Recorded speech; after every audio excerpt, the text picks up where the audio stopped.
नमस्कार friends, welcome to मीमांसा classes. मैं इस वीडियो के माध्यम से आप लोगों को एक बहुत ही इम्पोर्टेंट टॉपिक कवर कराने जा रहा हूं, जो कि आप चाहे देखेंगे मैक्सिमम एग्ज़ाम में एक न एक क्वेश्चन शायद यहां से देखने को मिलता है, और ख़ास करके बिहार दरोगा में तो एक फिक्स है। ये 16 महाजनपद जो हैं, इसके बारे में इसकी एरिया को पूछा जाता है, या तो उसकी राजधानी पूछेंगे, या तो उसकी राजधानी थी वो किस महाजनपद से बिलोंग करते थे। ये 3 टाइप से क्वेश्चन यहाँ से बनते हैं। तो ये 16 महाजनपद हैं जो कि मैं लेकर के आया हूँ, और इसको आप देखेंगे, ये आपको डेफिनेटली कि एक क्वेश्चन एग्ज़ाम हॉल में आपको यहाँ से बेनिफिट मिलने देखने को मिलेगा। और तो अगर आप नए हैं तो इस चैनल को सब्सक्राइब करें, और चलिए देखते हैं। पहला है कि अंग जो है इसको बारीकी से देखेंगे, क्योंकि इसे अगर हड़बड़ा के आप देखेंगे तो ये कहीं ना कहीं आपको एग्ज़ाम में काफ़ी एक लॉस होती है यहाँ से। तो इस चीज़ को देखेंगे। अंग जो थी आपकी राजधानी, अंग की राजधानी चंपा थी, और इसका लोकेशन बहुत इंपॉर्टेंट याद रखिएगा। अंग जो थी ये बिहार प्रोविंस से रिलेटेड थे, और बिहार में ये कहाँ से थे, ये आपका भागलपुर वाला एरिया जो है, भागलपुर मुंगेर, ये सबसे रिलेटेड थे। नेक्स्ट देखेंगे कि ये मगध है। मगध वाला जो है इसकी राजधानी कहाँ पे थी, गिरिब्रज भी देखने को मिलेगा, राजगिरी भी है।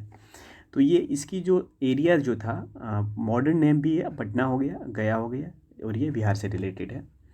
काशी देखेंगे। काशी जो महाजनपद थी इसकी राजधानी वाराणसी थी, और ये वाराणसी के आसपास जो एरिया है उस जगह का उत्तर प्रदेश का भाग जो है वहाँ पे थे ये। नेक्स्ट देखेंगे आपका वत्स है। वत्स जो आपका है, वत्स जो महाजनपद थे इसकी राजधानी जो थी वो कौशाम्बी थे, और कौशाम्बी जो है अभी वर्तमान में इलाहाबाद के आसपास का क्षेत्र है। नेक्स्ट देखेंगे वज्जी। वज्जी जो है आपका मिथिला, वैशाली या विदेह, इस लोकेशन इसकी कैपिटल यहाँ पे थी।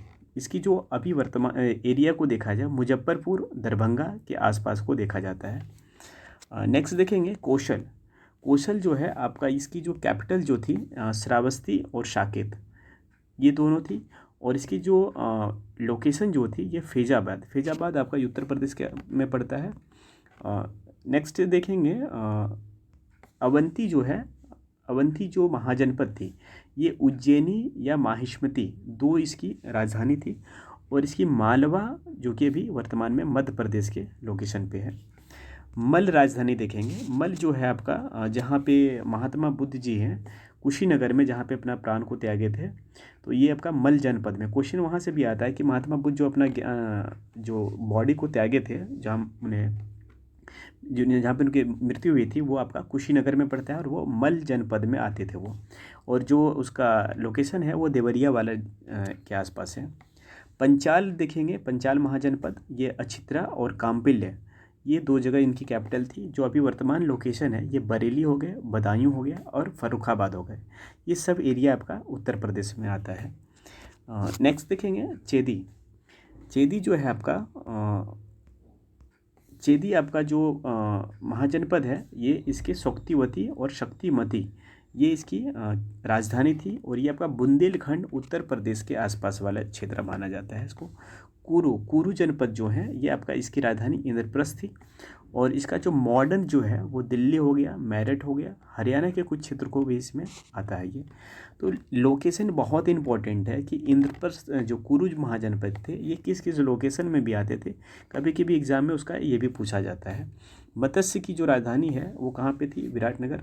ये दरोगा में सीधा क्वेश्चन आया हुआ क्वेश्चन है, पूछा हुआ था कि मत्स्य की जो राजधानी है वो कहाँ पे है, ये विराटनगर है। इसका जो एरिया आता है जयपुर के आसपास है, जो कि राजस्थान वाले लोकेशन को कवर करता है ये। नेक्स्ट क्वेश्चन देखेंगे कंबोज। कंबोज आपका जो है, इसकी जो कैपिटल है ये हटक या राजपुर थी, जो कि दक्षिण पश्चिम कश्मीर व अफ़गानिस्तान के कुछ क्षेत्र से ये एरिया को कवर करता है। इम्पोर्टेंट है। सुरसेन जो है, सुरसेन महाजनपद, ये मथुरा के पास है, और इसकी जो एरिया जो कवर किया था मथुरा के आसपास ही थी। और अश्मक, क्वेश्चन ये पूछा जाता है कि कौन से ऐसे महाजनपद हैं जो कि गोदावरी नदी के क्षेत्र में आता है। तो इसको देखा जाए तो ये पोटाली या पोतन इसको बोलते हैं। ये दक्षिण भारत की एकमात्र जनपद है। एक अंतिम आपका बचता है गंधार। गंधार जो है महाजनपद, ये इसकी राजधानी तक्षशिला थी, और ये जो आपका है ये रावलपिंडी और पेशावर के आसपास पाकिस्तान वाले भाग को कवर करता है। तो ये कुछ इंपॉर्टेंट थे और डेफिनेटली आपको मैं कॉन्फिडेंस के साथ ये आपको बता देते हैं। यहाँ से एक क्वेश्चन डेफिनेटली है कि उठ के आता है। तो इस चीज़ को आप अगर बारीकी से आप अगर दिमाग में रखेंगे तो आपकी डेफिनेटली है कि एक क्वेश्चन तो यहाँ से आपका बनेगा ही बनेगा। जय हिंद।